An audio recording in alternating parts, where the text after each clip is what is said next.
In God's hands, a little difference becomes big. I learned something in the life of Isaac. As we read in Genesis, Isaac was the only child of Abraham and Sarah.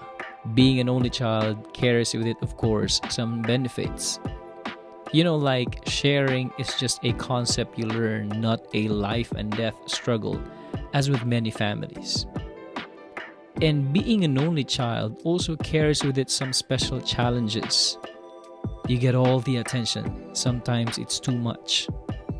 Isaac had an added factor of parents who were too old enough to be his great-grandparents.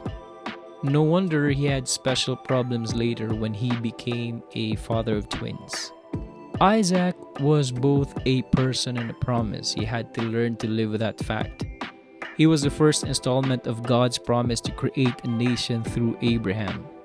For instance, one day, his father told him that they were going out on a camping trip. The next thing he knew, Isaac found himself tied up on an altar, ready to be sacrificed as a burnt offering.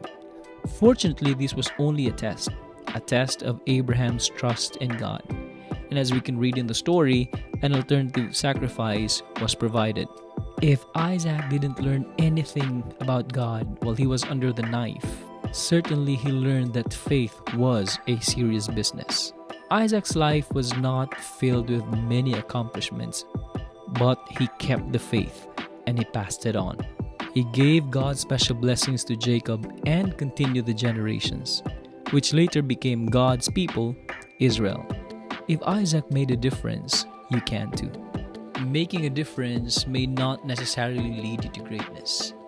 You may seem to do a little more than be a faithful, growing disciple of Christ or a loving parent or a caring spouse. But these are the stuff from which God makes a difference in other people's lives. Because in God's hands, a little difference becomes big.